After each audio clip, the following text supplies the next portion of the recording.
বাঙালিদের খুব জনপ্রিয় মজাদার এবং পুষ্টিকর একটি রেসিপি আজকে আপনাদের সঙ্গে শেয়ার করব। আসসালামু আলাইকুম, কেমন আছেন সবাই? শখের রান্নাঘর হতে আবারও একটি নতুন রেসিপি নিয়ে চলে আসলাম। প্রথমেই কচু শাকগুলোকে ঠিক এইভাবে কেটে বেছে নিব। খুব সহজ একটি কাজ, আশা করি সবারই জানার কথা। রেসিপিটির জন্য যা যা লাগবে: পেঁয়াজ কুচি, রসুন কুচি, কাঁচামরিচ ও চিংড়ি মাছ। এবার কচু শাকগুলোকে খুব ভালোভাবে পরিষ্কার পানি দিয়ে ধুয়ে একটি পাতিলের মধ্যে নিয়ে পাতিলে ঢাকনা দিয়ে চুলার জালটাকে লো মিডিয়ামে রেখে প্রায় 3 মিনিটের মতো রান্না করে নিয়েছিলাম।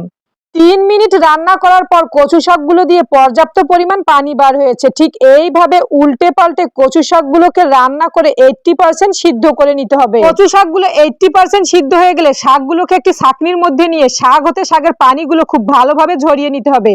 পানিগুলো খুব ভালোভাবে ঝরিয়ে নেওয়া হয়ে গেলে এইদিকে একটি কড়াইয়ে নিয়ে নিব পরিমাণ মতো সয়াবিন তেল। তেলগুলো সামান্য একটু গরম হলেই দিয়ে দিব পরিমাণ মতো রসুন কুচি ও পেঁয়াজ কুচি। এবার রসুন ও পেঁয়াজ কুচিগুলোকে নেড়ে চেড়ে লাল লাল করে ভেজে নিতে হবে। রসুন ও পেঁয়াজ কুচিগুলো লাল লাল করে ভেজে নেওয়া হয়ে গেলে দিয়ে দিব সামান্য পরিমাণ পানি।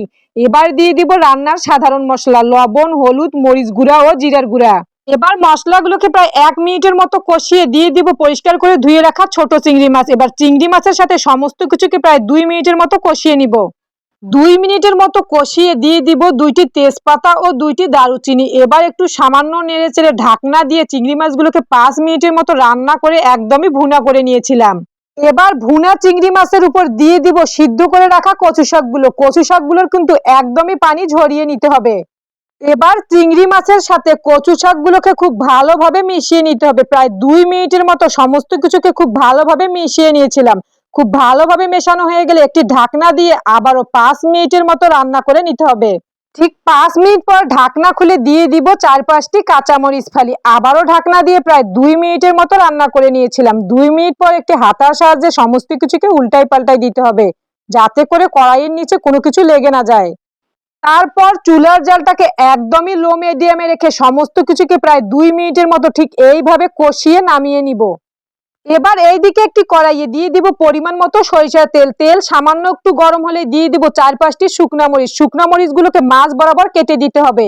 দিয়ে দিব আস্ত কয়েকটি জিরা ও মেথি দানা। দিয়ে দিব পরিমাণ মতো পেঁয়াজ কুচি। পেঁয়াজ কুচির ভিডিওটি স্কিপ হওয়ার কারণে আমি দেখাতে পারিনি। এবার সমস্ত কিছুকে নেড়ে চেড়ে প্রায় 2 মিনিটের মতো লাল লাল করে ভেজে নিতে হবে।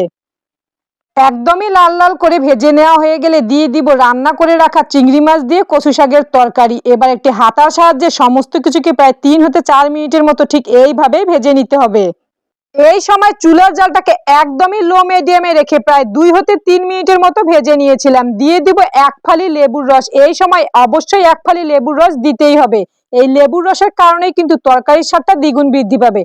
আবার লেবুর রসের সাথে সমস্ত কিছুকে প্রায় 1 মিনিটের মতো নেড়ে চেড়ে নামিয়ে নিতে হবে। এবার আমি রেসিপিটি আপনাদেরকে বাটির মধ্যে সার্ভ করে দেখাচ্ছি। খুব মজাদার, সুস্বাদু এবং পুষ্টিকর একটি রেসিপি। অবশ্যই বাসায় একবার হলে ট্রাই করে দেখবেন, খেতে কিন্তু বেশ মজার হয়। তো আজকের রেসিপিটি আপনাদের কাছে কেমন লাগলো অবশ্যই কমেন্টে জানাতে ভুলবেন না। রেসিপিটি দেখার জন্য জানাই অসংখ্য ধন্যবাদ।